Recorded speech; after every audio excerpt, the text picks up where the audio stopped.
नमस्कार मित्रों, दूरस्थ एवं मुक्त शिक्षा और संस्कृति की आवाज ये है उत्तराखंड मुक्त विश्वविद्यालय का community radio hello Haldwani 91.2 megahertz की फ्रीक्वेंसी पर आप इस रेडियो को सुन पा रहे हैं। दोस्तों, नई शिक्षा नीति को लागू हुए 1 साल पूरा हो चुका है, तो इसी में एक साप्ताहिक श्रृंखला हम लोगों ने शुरू की थी हेलो हल्द्वानी रेडियो ने। तो आज उसी कड़ी में हम बात करेंगे संस्कृत के बारे में कि संस्कृत के बारे में नई शिक्षा नीति क्या कहती है, किस तरह से उसे बढ़ावा दिया गया है और संस्कृत भाषा को लेकर क्या क्या कहा गया है। हमारे साथ इस वक्त मौजूद हैं उत्तराखंड मुक्त विश्वविद्यालय में संस्कृत विभाग में assistant professor doctor Neeraj Joshi. Neeraj ji, आपका बहुत बहुत स्वागत है इस कार्यक्रम में। जी, बहुत बहुत धन्यवाद आपका भी। जी, हमारे लिसनर्स भी जानना चाहते हैं कि नई शिक्षा नीति में संस्कृत को लेकर खासकर क्या कहा गया है, क्या बातें की गई है, किस तरह से संस्कृत विषय को लिया जा रहा है। मैं चाहती हूँ कि आप बताएं। जी बिल्कुल, अभी जो नई शिक्षा नीति आई हुई है, अभी 1 वर्ष पूर्व इस पर क्रियान्वयन का जो कार्य चल रहा है, क्योंकि जो शिक्षा नीति है, शिक्षा नीति का जो सिद्धांत है, उस सिद्धांत को उसका अंगीकार करके उस पर क्रियान्वित करने की जो प्रक्रिया इस समय चल रही है। और इस समय समग्र देश में जो है नीति पर, शिक्षा पर जो है कार्य चल रहा है। और संस्कृत की यदि बात करते हैं तो संस्कृत, भारत की जो पहचान है वो संस्कृत से ही है। और हमारा जो विश्व विख्यात जो गौरव रहा है, वह उसके जो मूल में है, उसकी जो मूल धारा में है, वह संस्कृत ही विराजमान है। और संस्कृत के क्षेत्र में जो नई शिक्षा नीति का जो क्रियान्वयन किस रूप में हो या किस प्रकार से हो, किस प्रकार उसे किया जाए, तो हम कह सकते हैं कि जो किसी भी जो राष्ट्र है, उस राष्ट्र की जो एक विकास होता है, उस विकास के लिए शिक्षा का एक कैटेगरिकल रोल होता है।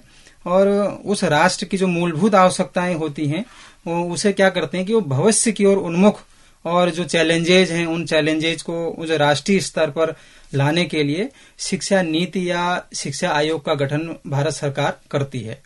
और इस शिक्षा नीति के जो पूर्व भारत में जो 2 शिक्षा नीति आ चुकी हैं, और ऐसा नहीं कि उनमें क्रियान्वयन पर वार्ता नहीं हुई हो और उसमें इस प्रकार से कार्य नहीं हुए हों, लेकिन पहली बार ऐसा हुआ है कि जब इस प्रकार की नीति हमारे बीच में आई है।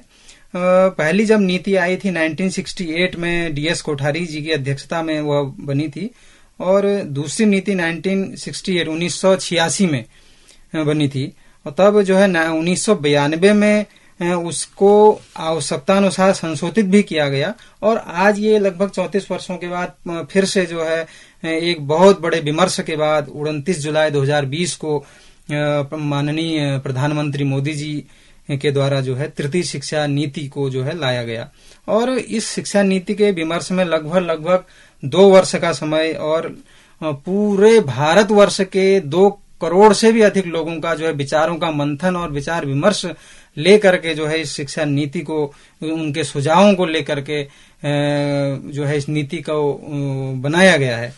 और एक चीज और है, जो नीति को बनाने के साथ साथ जो शिक्षा है, जो शिक्षार्थी हैं और विद्यार्थी हैं, जो जनप्रतिनिधि हैं, जनसेवी हैं, यानी उन सभी से सुझाव लेकर के जो है इसको नीति को बनाया गया। और इसका जो मुख्य उद्देश्य है, वो उद्देश्य भी है वाइब्रेट नॉलेज, यानी किसी भी सोसाइटी को वाइब्रेट करना। एक सोसाइटी है, उसको आप वाइब्रेट मूड में किस प्रकार से लाते हैं और उसका निर्माण करना। और उच्च शिक्षा नीति जो है हमारी मानवीय मूल्य हैं, राष्ट्रीय भावनाएं हैं और वैज्ञानिक दृष्टिकोण है, ये सभी जो है इस शिक्षा नीति के अंतर्गत जो है इस समय समाहित है। बस ये है कि हमें उसको खोजना है और उसको क्रियान्वित करना है। और एक चीज और कि किसी भी शिक्षा नीति की प्रभावशीलता उसकी क्रियान्वयन पर होती है, और जिसके लिए जो है एक समय लगता है, एक दीर्घकालिक समय लगता है किसी चीज को क्रियान्वित करने के लिए। और कह सकते हैं कि जो शिक्षा को क्रियान्वित करने का जो एक मूल स्थान कहें, वह एक कक्षा में होता है। जब शिक्षक और छात्र के बीच में जब संवाद होता है, उस संवाद से जो है कई सारी चीजें क्रियान्वित होती हैं, निकलती हैं, और वही जो है उस नीति को बनाने में सहायक भी होती हैं। जी बिल्कुल। और एक चीज तो ये है। और दूसरा क्या है कि जो ये शिक्षा नीति हमारी है, यह शिक्षा नीति जो है heart of teaching and learning की बात इसमें कही गई है। क्योंकि जो शिक्षक है, उस शिक्षक और छात्र के बीच को नीतियां हैं, उन नीतियों का जो वास्तविक जो क्रियान्वयन है, वह इसमें कहा गया है। और संस्कृत के बारे में एक चीज मैं और कहना चाहूंगा कि जो हमारी जो प्राचीन भारतीय जो विश्व स्तरीय जो संस्थाएं हैं, चाहे वो तक्षशिला हो या फिर नालंदा हो, तो उनमें जो है जो शिक्षक थे, उन शिक्षकों ने जो शोध के जो उच्च आयाम थे, जो प्रतिमान थे, उन प्रतिमानों को समाज के सामने प्रस्तुत किया है। और वही प्रतिमान और वही प्राचीन जो शिक्षा व्यवस्था है, उस व्यवस्था में जैसे आप देखते हैं चरक हैं, आर्यभट्ट हैं, बारामिहिर हैं और भास्कराचार्य हैं, चाणक्य हैं, पाणिनि हैं। तो ऐसे कई महान विद्वान हमें प्राचीन काल से मिले हुए हैं, जिन्होंने जो है आधुनिक विषय में जैसे हम बात कर सकते हैं कि जिसमें आधुनिकता संस्कृत में कैसे, तो जैसे आर्किटेक्चर है और एग्रीकल्चर है और नेविगेशन हो गया और एस्ट्रोलॉजी, एस्ट्रोनॉमी और सिविल इंजीनियरिंग, योगा और मेडिकल साइंस, सर्जरी, यानी ये सब चीजें जो है प्राचीन काल से संस्कृत के अंदर जो है वो जो मौलिक रूप से विद्यमान है। बस यह है कि उन्हें हमें क्रियान्वित करके एक पाठ्यक्रम में किस रूप में हमें लाना है, उसके बारे में थोड़ा सोच करके वो चीजें करनी है। और सभी जो हमारे अगर आज बात करते हैं तो जो संस्कृत की जो पाठशालाएं हैं और संस्कृत महाविद्यालय हैं और संस्कृत विश्वविद्यालय हैं, तो वहां पर ये सब चीजें जो है, आज तक क्या होता था कि शिक्षा नीति का जो एक चर्चाएं जो होती थी वह केवल जो ट्रेनिंग सेंटर्स होते थे वहां पर इन सब की चर्चाएं होती थी। लेकिन जब ये नई शिक्षा नीति आई है, आज प्राथमिक से लेकर हम देखते हैं कि अभी विश्वविद्यालय स्तर तक जो है इसे कैसे क्रियान्वित किया जाए, कैसे इसको लाया जाए, तो इस पर बहुत सारा एक विस्तार से चर्चाएं हो रही हैं, संगोष्ठियां हो रही हैं, सेमिनार्स हो रही हैं। एक नया चीज समाज के सामने ला करके प्रस्तुत करके शिक्षा को लोगों के लिए प्रस्तुत करने का कार्य इस समय हो रहा है। जी नीरज जी, बहुत अच्छी बात आपने बताई। क्या भाषाओं को लेकर भी कुछ, जैसे नई शिक्षा नीति में कहा गया, तो क्या संस्कृत भाषा को लेकर भी कुछ फोकस किया गया है कि शिक्षण में उसके संवर्धन के लिए? जी बिल्कुल, कहा गया है कि जो भाषाएं हैं भाषाओं के शिक्षण और संवर्धन में जो है कैसे सहायक होगी। तो अगर बात करते हैं तो जो इस समय जो पूरा देश है वह इस समय भाषा की चर्चा कर रहा है। और भाषा कहें तो भाषा एक ऐसी चीज है जो अपने आप में स्वतंत्र है, वह किसी पर अधिकार उसका नहीं है, वह सर्वोपरि है। तो पहले क्या था कि केवल इस समय जैसे हम भाषा की बात कर रहे हैं, किसी पे चर्चा करते हैं, तो एजुकेशनल जो टीचिंग एजुकेशनल जो सेंटर हुआ करते थे वो सब इन चीजों की चर्चाएं करते थे कि कैसे हमें पूरे विश्व में या भारत में या पूरे कक्षा तक, एक लास्ट अंतिम छोर तक जो है इस नीति को कैसे पहुंचाएं। लेकिन अभी क्या है कि भाषा को लेकर सब लोग जागरूक हैं, समाज पूरा एक जागरूक है कि भाषा को कैसे हम समृद्ध करें, भाषा से कैसे हम जो है उस अपनी समाज को जोड़ें। तो ये सब चीजें जो है इस समय इसमें हो रही हैं। साथ ही जो है संस्कृत के लिए अगर बात करते हैं, संस्कृत के लिए उसमें त्रिभाषा सूत्र और बहुभाषिकता और कई सारी ऐसी टूल और टेक्निक्स वहां पर उसको कही गई हैं, जिससे कि उस भाषा को कैसे लाया जाए वहां बताया गया है। और सबसे पहले और संस्कृत की जो विशेषता मैं आपको बताना चाहूंगा कि संस्कृत की विशेषता क्या है, क्योंकि भाषा सबसे महत्वपूर्ण चीज होती है। एकमात्र भाषा ही विकल्प है कि जो सारी दुनिया को जानने का, अगर पूरी दुनिया को हमें जानना है तो भाषा एकमात्र साधन है। कहीं भी आप किसी भी क्षेत्र में जाइए कि यदि भाषा यदि आपको वहाँ की आती है तो आप वहाँ की जो जल्दी आप वहाँ की संस्कृति को, वहाँ के लोगों को समझ सकते हैं जी। तो जिससे क्या होगा कि हम एकदम से, एक आनंदवर्धन है हमारे संस्कृत साहित्य में, तो उन्होंने कहा कि जगत सर्वम भाषा विकल्पम, तो एक विकल्प रूप में जो है जगत में जो है यदि आपको भाषा का परिज्ञान है तो भाषा से आप क्या करें, पूरे समस्त संसार को, जगत को आप इजीली बहुत सरलतम रूप में जान सकते हैं। और हम लोगों, एक चीज और है कि हम लोगों के बीच में आज भी जो भी हम शब्द बोल रहे हैं, जो भी ध्वनि हमें सुनाई दे रही है और जो शब्दों का जो प्रकाश हम आज हमारे मध्य में है, वो सभी जो है भाषा का ही एक प्रभाव है। और संस्कृत भाषा में कई ऐसे तत्व हैं जिनको लेकर इस परिकल्पनाओं को साकार करने के लिए, क्रियान्वित करने के लिए कार्य हो रहे हैं। NEP 2020 के 4.11 में इसे एलोबरेट किया गया है, इसे बताया गया है कि किस प्रकार से संस्कृत। एक चीज और है जो मातृभाषा, हमने कहा कि भाषा को लेकर के कैसे हम संस्कृत को जोड़ें, तो वहां कहा कि मातृभाषा में शिक्षण हो। अब मातृभाषा क्या है, तो मातृभाषा में शिक्षण कैसे होगा, तो तब वहां कहा गया है कि क्योंकि जो नई शिक्षा नीति है उस मातृभाषा में शिक्षा होता क्या है कि आज हमारे परिवेश में हम देखते हैं कि हमारे घर में ही 5 लोग रहते हैं, तो हर किसी का अलग अलग भाषा पर अधिकार होता है। कई बार हम देखते हैं, और हम पड़ोस में ही देखते हैं, वो किसी अन्य भाषा पर उसका अधिकार होता है। तो मातृभाषा का तात्पर्य यह है कि हम अपनी जो मूल भाषा है, हम जैसे कुमाऊनी है, तो उस भाषा में आज क्या है कि वर्तमान में हमारे जो पारिवारिक जो कहें कि वर्तमान में रहन सहन हो चुका है, उसमें हम अपनी मातृभाषा को छोड़ते जा रहे हैं। बचपन में क्या होता था कि हम लोग जब छोटे थे तो हम देखते थे घर में जो शब्दों को हम मातृभाषा में हमारे साथ जो है परिचय हुआ करता था, यानी घर वाले हमसे मातृभाषा में बोलते थे। लेकिन इसी 20 वर्ष के अंतराल में हम देख रहे हैं कि अब जो है उस कुमाऊनी भाषा में कोई नहीं, सीधे सीधे हम जब बात करते हैं तो हिंदी या अंग्रेजी में बात करते हैं। तो कहीं न कहीं हम मातृभाषाओं को छोड़ रहे हैं। तो इस नई शिक्षा नीति में क्या कहा कि उन्होंने कि मातृभाषा में शिक्षण हो, और एक बहुत बड़ा कारण है कि हम कहते हैं कि जब बच्चा स्कूल छोड़ रहा है उसके पीछे जो है कई सारे कारण बताते हैं, गरीबी या फिर कहें कि सामाजिक परिवेश ऐसा नहीं है। तो मैं कहूंगा कि उसके पीछे एक बहुत बड़ा कारण भाषा भी है, जिससे उसे कठिनाई होती है, और वह अन्य फिर क्या होता है कि एक बाधा बन जाती है। तो वो उससे क्या करता है, क्विट हो जाता है उस शिक्षा से।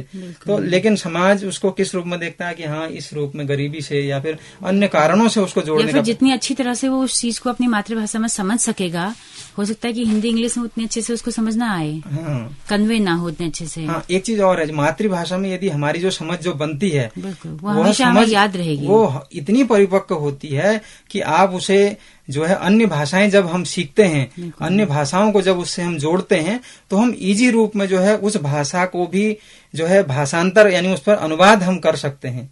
और जब तक मातृभाषा में हमारा जो है अध्ययन यदि पूर्ण रूप से हुआ है। बिल्कुल। और एक चीज और है, जो बहुभाषा है और बहुभाषिकता है, यह इन दोनों में अंतर भी है। हम क्या मानते हैं कि जो बहुभाषा को हम किस रूप में लेते हैं और बहुभाषिकता क्या है, इसको जो है नई शिक्षा नीति में 4.11 और 4.12 में इसको जो है एलोबरेट किया गया है। यानी बहुभाषा का तात्पर्य है कि बहुत सी भाषा, और बहुभाषी एक स्ट्रेटेजी है कि आप जो है एक प्रवृत्ति है कि इन दोनों में फर्क है। हम मानते हैं कि जो बहुत से शब्दों का जिन्हें ज्ञान होता है या बहुत से शब्दों का आ जाना बहुभाषिक होता है, परंतु ऐसा है नहीं। जो बहुत से शब्द हमें आ जाते हैं तो वो बहुभाषिकता नहीं है।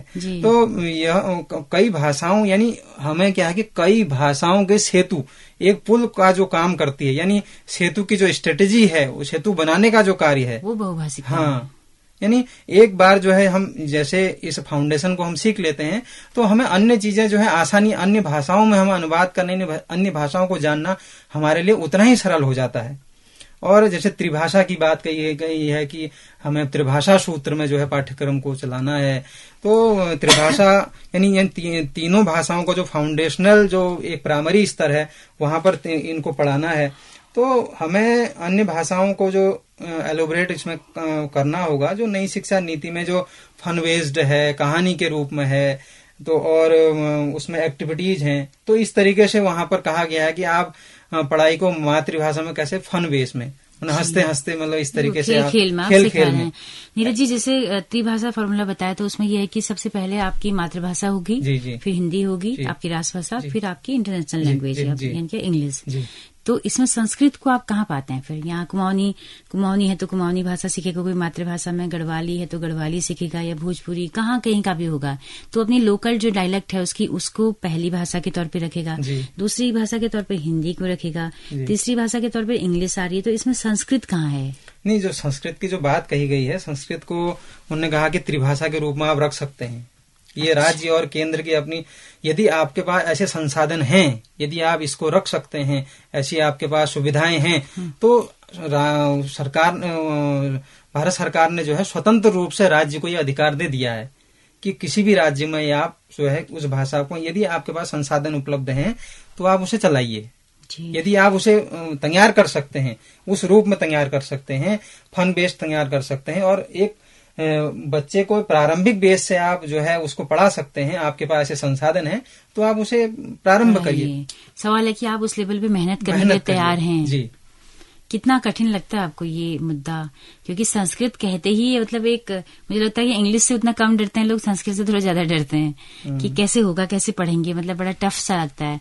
तो क्या संस्कृत को आम बोलचाल में लाया जा सकता है? जी बिल्कुल लाया जा सकता है, ऐसा नहीं है। संस्कृत तो बहुत सरल भाषा है। और संस्कृत का मैं एक चीज आपको बताऊं, संस्कृत एक ऐसी भाषा है जिसका आप अनुवाद यदि करते हैं, अनुवाद को क्रिया और कर्ता का जो संबंध है, आप अन्य भाषाओं में क्या होता है कि आप यदि कर्ता और क्रिया के संबंध को यदि आगे पीछे करते हैं, हाँ। तो उसके शब्दों के अर्थ में परिवर्तन हो जाता है। लेकिन संस्कृत एक ऐसी भाषा है जहां आप क्रिया को चाहे पहले लगाइए या बाद में लगाइए या कर्ता को पीछे करिए। जैसे एक छोटा सा उदाहरण है, वह जाता है, हाँ। तो सह गच्छति, हाँ। तो अब इसमें हम गच्छति को यदि पहले लगाते हैं, हाँ। कर्ता है सह और क्रिया है जाना, यानी गच्छति। अब हम बोलते हैं कि गच्छति सह, तो फिर भी इसका अर्थ क्या निकला? वह जाता है। अच्छा। ऐसे ही अन्य भाषा में आप यदि इसका अनुवाद करते हैं तो वो अनुवाद में जो है अंतर, जैसे छोड़ा सह विद्यालयम गच्छति, वह विद्यालय जाता है। अब इसको हम आगे पीछे कर लेते हैं, विद्यालयम सह गच्छति, गच्छति सह विद्यालयम, यानी इनका जो अर्थ निकलेगा वह एक ही निकलेगा, इनमें अर्थ में परिवर्तन नहीं होगा। और भाषा की जो बात करूं, मैं एक चीज आपको जरूर बताऊंगा कि भाषा जो है, जब गणना जब हुई थी 1970 में, जब गणना के अनुसार जो भाषाएं हमारी थी 1652 भाषाएं थी। और 2011 में दोबारा से जब गणना हुई तो उन भाषाओं की जो ग्राफ था वो बहुत नीचे आने लगा। 1369 भाषाएं जो है इस समय रह गई थी। जी, ये दुनिया की बात है या भारत की? ये यहीं की बात कर रहा हूँ मैं, हमारे देश की ही बात कर रहा हूँ। और 2011 में जो है कहा गया कि हमारी जो 121 जो है मेजर लैंग्वेज हैं, 121, और उनमें से भी जो है जो 22 हमारी जो भाषाएं हैं, मूल रूप से जो 22 भाषाएं हैं वो शेड्यूल लैंग्वेज में आती हैं, जिसको आप देखते हैं कहीं की उड़िया है, यहाँ की कुमाऊनी है, कथक है, तमिल है। तो ये 22 भाषाएं हैं, यानी उन 22 भाषाओं को जो शेड्यूल लैंग्वेज में जो भाषाएं हैं, यानी उनको कक्षा तक कैसे पहुंचाया जाए, ये एक बहुत बड़ा चैलेंज है। अब जैसे आपने अभी कहा कि जो कुमाऊनी है तो गढ़वाली है, तो इसे कक्षा तक हम पहुंचाएं कैसे, ये एक बहुत बड़ा प्रश्न है। तो क्योंकि उसका संवर्धन तभी होगा जब वो क्लास तक पहुंच पाएगा, उस पर काम होगा, उस पर रिसर्च होगा, उसको खोजा जाएगा, उसका भाषा व्याकरण बनाया जाएगा, तभी उसका संवर्धन होगा। जी। तो एक बहुत अच्छी पहल है कि एटलीस्ट कुछ तो काम होगा इस दिशा में। तो संस्कृत को लेकर न्यू एजुकेशन पॉलिसी में और क्या कहा गया है, किस तरह से उसे हम लागू करें, कुछ और नई चीजें अगर चलते चलते आप बताना चाहें? हाँ, संस्कृत में को लेकर यदि हम बात करते हैं तो संस्कृत जो नई शिक्षा नीति है उसमें संस्कृत के ग्रंथों को बहुभाषिकता या कहें कि कैसे उनको लाया जाए। तो संस्कृत क्या है कि एक सबसे पहली बात तो क्या है, संस्कृत हमारी जो भारतीय संस्कृति है उसकी भाषा, यानी हमारी जो पहचान है वह संस्कृत से ही है। हमारी संस्कृति और संस्कृत से ही भारत की पहचान रही है। और नई शिक्षा नीति के परिचय में कहा भी गया है कि नई शिक्षा नीति जो बनाई गई तो उसके परिचय में ही कहा गया है कि जो भारतीय संस्कृति है उस भारतीय संस्कृति के ज्ञान के लिए जो है संस्कृत की आवश्यकता है। उसके परिचय में ये कहा गया है कि हमारी जो भारतीय संस्कृति का पर्याय बना दिया गया है संस्कृत को। जी बिल्कुल बिल्कुल जी। और संस्कृत शास्त्रीय भाषा, कई लोग मानते हैं संस्कृत शास्त्रीय भाषा है। और भारतीय आप देखना, भारतीय जो संविधान है उसकी 8वीं अनुसूची में जो है इसको माना गया है। और 2005 में जब हमारी जो राज्यों की जो भाषा थी, यानी राज्यों की द्वितीय भाषा के रूप में हमारे प्रदेश की जो द्वितीय राजभाषा है वह भी संस्कृत है। गौरव का विषय है कि हमारे लिए कि संस्कृत को जो है हमारी सरकार ने जो है इस प्रकार से पुष्पित और पल्लवित करने के लिए उस प्रकार कर रही है।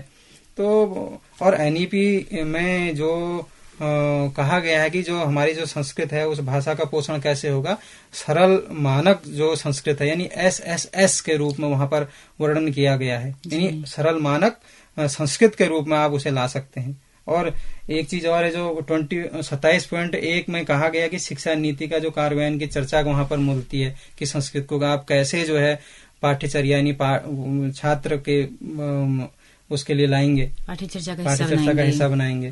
और 22.15 में जो है संस्कृत भाषा के लिए बहुत सारी चीजें कही गई हैं, उस पर महत्वपूर्ण योगदान की चर्चाएं वहां पर की गई हैं। यानी जो भाषाओं का जो अंतर संबंध है, यानी हर जैसे मान लीजिए आप किसी भी भाषा की जो भाषा होती है, किसी भी शब्द की यानी कोई विषय की जो भाषा होती है, मान लीजिए आयुर्वेद है, आयुर्वेद की अपनी एक अलग भाषा है, ज्योतिष की अपनी अलग भाषा है, हिंदी की अलग भाषा है, इंग्लिश की एक अपनी अलग भाषा है।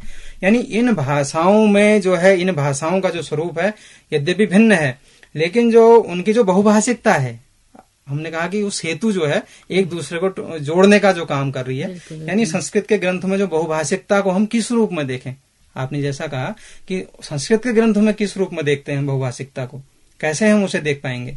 तो जब हम देखते हैं कि जब एक छोटा सा उदाहरण है, चाणक्य नीति, चाणक्य ने जो है अर्थशास्त्र को लिखा, उस अर्थशास्त्र में हम देखते हैं कि जो भारतीय हमारी संस्कृति, जो मानवीय मूल्य हैं, या राजनीति को ले लीजिए आप, या पर्यावरण को ले लीजिए, या वैज्ञानिक सिद्धांत ले लीजिए, यानी जो विभिन्न प्रकार के सिद्धांत हैं, उन सिद्धांत हमें वहां मिलते हैं, बिल्कुल मिलते हैं। और अगर उनके अनुवाद और संस्कृत और भाषा को बहुभाषिकता रूप में हम इस रूप में देख सकते हैं कि उसका भाष्य जो लिखा, और संस्कृत के ग्रंथों का जो भाष्य और अनुवाद जो लिखा गया है, ठीक है, एक तो मूल रूप में संस्कृत है, शास्त्रीय भाषा है। अब जिसने उसको अनुवाद किया, अनुवादित किया, या उस पर भाष्य लिखा, वह उसके बहुभाषिकता को बतला रहा है, बिल्कुल वहां। और कई ऐसे उदाहरण हैं हमारे संस्कृत महाकाव्यों में। मल्लिनाथ एक बहुत बड़े टीकाकार रहे, जिन्होंने जो है संस्कृत के बहुत से ग्रंथों पर भाष्य लिखा, और ऐसे ही बहुत से संस्कृत के ग्रंथों पर भाष्य लिखा जा रहा है। होता क्या है कि हमें ग्रंथ तो पढ़ाए जाते हैं, लेकिन उन भाष्यों को किस रूप में पढ़ा जाए, कैसे उन पर लिखा जाए, ये सब चीजें जो है हमें नहीं पढ़ाई जाती है, नहीं कहूंगा, लेकिन हम उस स्तर तक पहुंच ही नहीं पाते हैं। बिल्कुल। उन भाष्यों तक, उन अनुवाद के स्तर तक हम जा नहीं पाते हैं। यदि हम इस तरफ भी अपना प्रयास करें, तो हो सकता है कि हम संस्कृत को एक ग्राउंड लेवल पर, एक लास्ट छोर तक हम उसको ले जा सकते हैं और उस पर क्रियान्वित कर सकते हैं जी, और इसको समझ सकते हैं। एक चीज और है कि हम संस्कृत की जो संस्कृत वर्तमान में संस्कृत एक सॉफ्टवेयर पावर के रूप में उभरता हुआ आ रहा है। नासा ने इसे जो है एक कहा कि ये कंप्यूटर के लिए सबसे उपयुक्त भाषा है। इस पर हाँ बिल्कुल, नासा इस पर कई सारे कार्य कर रहा है। 1987 से जो है नासा ने ये कह दिया कि संस्कृत जो है वैज्ञानिक सॉफ्टवेयर के लिए उपयुक्त भाषा है, और इस पर कार्य हो रहा है। और संस्कृत की जो आधुनिकता को देखने की आवश्यकता प्राय जनश्रुति में क्या होती है, मिलती है कि यह संस्कृत क्या है कि हमारी जो कर्मकांड इत्यादि जो हमारा होता है तो इसकी भाषा है। लेकिन ऐसा नहीं है कि संस्कृत केवल कर्मकांड की ही भाषा है। इसमें कई सारे ऐसे मूलभूत सिद्धांतों का अंदर छिपा हुआ है जिसको हमें निकालने की आवश्यकता है। और संस्कृत हमारे जो जितने भी जो संस्कृत के जो भारतीय जो अनुवाद किए हुए हैं, जो भाष्य लिखे हुए हैं, वह सभी जो भाष्य और अनुवाद लिखे हुए सभी मल्टी जो डिसिप्लिनरी की हम बात करते हैं तो वो उसका एक उदाहरण है। मैंने कहा कि जैसे महाभाष्य की जो टीका लिखी वो मल्टी, आज हम बात करते हैं कि हमें मल्टी डिसिप्लिनरी बनना है, तो वो उसके एक उदाहरण रूप में है, ऐसा नहीं है। और हम देखते हैं कि जो शिक्षा नीति है कह भी क्या रही है, शिक्षा नीति क्या कह रही है, वो कहती है कि जो हमें खेल खेल से संबंधित, यानी हमें किसी खेल के रूप में या कहें कि शिक्षण के रूप में, अध्ययन के रूप में, आसपास के क्रियाकलापों के साथ जोड़ करके हमको इस रूप से करना है। यानी प्रक्रिया हो गया, चिंतन हो गया, और कर्म, समस्या, समाधान, यानी इनका जो अनुक्रम है, इनका इस अनुक्रम में जो है उसका स्वरूप को हमको समझने की आवश्यकता है। और संस्कृत में इन अनुरूपों के रूप जो है कई सारी कहानियां हैं। जैसे इसका एक उदाहरण है पंचतंत्र। पंचतंत्र में क्या है कि इसकी जो कथाएं हैं और इसका जो उदाहरण है, इन कथाओं के उदाहरणों में चिंतन भी है, और चिंतन के साथ तर्क भी है, और तर्क के साथ उसका समाधान भी वहां पर है। और उसमें प्रेरणा, किसी चीज को प्रेरित करना और प्रेरणा देना, ये सभी जो है संस्कृत के अंदर समाहित है। कई सारी ऐसी कहानियां हैं। उसमें एक छोटा सा मैं आपको उदाहरण पंचतंत्र दे रहा हूं कि पंचतंत्र इसका उदाहरण है। और हम होता क्या है कि हम किसी भी जब कार्य को करते हैं, उस कार्य को करने का जो परिणाम तक पहुंचने के लिए हमें मूल्यांकन की आवश्यकता होती है। हम आकलन करते हैं, एक आकलन करते हैं, एक असेसमेंट हमें होता है। तो और संस्कृत साहित्य में जो है इन सब पर विशेष ध्यान हमें अपनी ओर आकर्षित करता है कि संस्कृत में ये सब चीजें पहले से विद्यमान हैं। सब चीजें जो है उपलब्ध हैं। बस ये है कि उस दृष्टि से हमें उस चश्मे से उसे देखना है। जैसे चरक संहिता और सुश्रुत संहिता है, उसको आप ले लीजिए, उसमें प्रक्रिया किस प्रकार से हमें किसी चीज को तैयार करना है और उसका चिंतन कैसे करना है और उसे कार्य रूप में किस प्रकार से एक छात्र के सामने उसे प्रस्तुत करना है, ये पूरा अनुक्रम उसमें है। और जब किसी समस्या या समाधान के रूप में हम किसी समस्या का समाधान कर पाते हैं और सही रूप में जो है, तभी हम किसी शोध तक या किसी क्रियान्वयन तक हम पहुंच सकते हैं। जी बिल्कुल। और एक चीज डॉक्टर राधा कृष्ण आयोग एक बार ये 6ठा अध्याय में वहां उन्होंने कहा है कि जो अनुसंधान है और क्रियान्वयन की जो प्रक्रिया है, उस अनुसंधान की जो परिभाषित करते हुए कहा गया है कि वो 3 प्रकार से हम उसे कर सकते हैं, यानी 3 प्रकार के लोग इस प्रकार के कार्य को कर सकते हैं। तो पहला था स्कॉलर। जब सामान्य भाषा में स्कॉलर हम जानते हैं, स्कॉलर क्या है, यानी जिसे हम अध्ययन करने वाला कहते हैं। जैसे सामान्य कहते हैं कि ये स्कॉलर है, इसका विद्वता है, जी अध्येता है, या फिर ये है जो अन्वेषक है। और उसी का जो एक आगे जो रूप है वह है डिस्कवर। डिस्कवर का है यानी जो अन्वेषण कर रहा है, यानी अन्वेषण बनना चाहता है, अन्वेषक बनना चाहता है। और तीसरा है इनोवेटर। इनोवेटर सही रूप में क्या करता है कि जो नया अनुसंधान है, उस नए अनुसंधान को निकाल करके समाज के लोगों के लिए वह किस प्रकार से उपयोगी होगा। और यही शिक्षा नीति कह रही है कि आप जो है इस प्रकार से क्रियान्वयन करिए जो एक समाज के लिए उपयोगी हो। कि इससे पहले भी नीतियां आई थी, लेकिन उन पर क्रियान्वयन का जो एक वो था वो स्लो था काफी। हाँ, वो स्लो था। लेकिन यहाँ क्या है कि यहाँ क्रियान्वयन की बात बहुत अच्छे तरीके से समझाई है कि कैसे आपको क्रियान्वित करना है। जी जी। तो नीरज जी, काफी बातें आपने बता दी हैं बहुभाषिकता को लेकर, बहुत सारे आयामों से आपने बताया। मुझे लग रहा है कि काफी बातें हो चुकी हैं। कुछ और अगर हो शेष चलते चलते? जी बिल्कुल। और कोई संदेश भी हो अगर कुछ? एक चीज और है कि जैसे ये नई शिक्षा नीति का जो सूत्र ही है कि नेशन फर्स्ट और कैरेक्टर मस्ट है अच्छा, इसका। अच्छा। और जो राष्ट्रीय हित के साथ जो है हमारे चरित्र का जो निर्माण है, वह निर्माण की बात यह कर रही है। और निश्चित रूप से जो शिक्षा नीति है, वो शिक्षा नीति की जो समस्याएं हैं, उनके जो उद्देश्यों को पूरा करने के लिए एक जो विजन होता है, एक डॉक्यूमेंट जो विजन होता है, तो भारत का जो टैलेंट है वह क्या कहते हैं, भारत में ही रहे और रहकर भारत में ही कार्य करे। और क्या हो कि आज हमारा जो टैलेंट है वो अधिकतर बाहर देश हम पर दृष्टि रखा हुआ है और तुरंत वहां से जो है खींच लेता है। लेकिन इससे क्या होगा कि जब हम इस तरीके से करेंगे, जो भारत का जो टैलेंट है वो यहीं यदि काम करेगा, तो भारत अवश्य ही फिर से जो है विश्व गुरु और उसकी जो प्रतिमान है वो विश्व में फिर से प्रतिष्ठित हो सकती है। और जो भारत का जो दिमाग है, जो भारत का जो मस्तिष्क है, भारत की जो सोच है, वह भारतीय समाज के उत्थान के लिए कार्य करे। सबसे बड़ी बात तो यह है। हम क्या करते हैं कि अपने लिए कार्य नहीं करके दूसरे के लिए कार्य को करते हैं। और जो नई शिक्षा नीति है, वह नीति जो है देश समाज के विकास के लिए जो समग्र रूप से जो वैश्विक नागरिक हम बनने में जो है यह मील का पत्थर साबित होगा यदि हम इस तरीके से करते हैं। और इस नीति का जो आत्मनिर्भर भारत कहा है या डिजिटल भारत हम बन सकें, इस चीज की बात कही है। यानी जो विश्व का नेतृत्व करने वाले जो मानव का निर्माण हम कर सकें, यह नीति इस प्रकार की बातें कर रही है। और सही रूप में कहूं तो यदि यह राष्ट्रीय शिक्षा नीति लागू होती है तो निश्चित रूप से जो है भविष्य के जो स्वर्णिम जो भारत है उसकी आधारशिला होगी। और भारत के लिए विश्व गुरु के शिखर तक पहुंचना कोई कठिन काम नहीं, ऐसे उसे नहीं रोक सकता है। विश्व गुरु या सोने की चिड़िया हम कहें फिर से। जी। तो काफी बातें, काफी उत्साहवर्धक बातें आपने बताई नीरज जी। मुझे उम्मीद है कि हमारे श्रोताओं को ये बातचीत बहुत पसंद आई होगी। तो नीरज जी, आपका बहुत बहुत शुक्रिया। जी, बहुत बहुत धन्यवाद आपका भी, और इस विषय पर चर्चा करने के लिए। और जरूरी था ये सब चीजें जो है एक जनमानस तक भी पहुंचे और बिल्कुल इस प्रक्रिया में हो सके। बिल्कुल। तो दोस्तों, आप सबका भी बहुत बहुत शुक्रिया इस कार्यक्रम में अंत तक हमारे साथ बने रहने के लिए। तो अगर ये कार्यक्रम आपको पसंद आया हो तो अपना फीडबैक हमें जरूर दीजिएगा। हमारा यूट्यूब चैनल है, हमारा फेसबुक पेज है हेलो हल्द्वानी नाम से। आपके फीडबैक से हमारा मनोबल बढ़ता है, हमें इंतजार रहेगा आपके फीडबैक का। इसी के साथ अपनी रेडियो मित्र सुनीता भास्कर को दीजिए इजाजत। नमस्कार।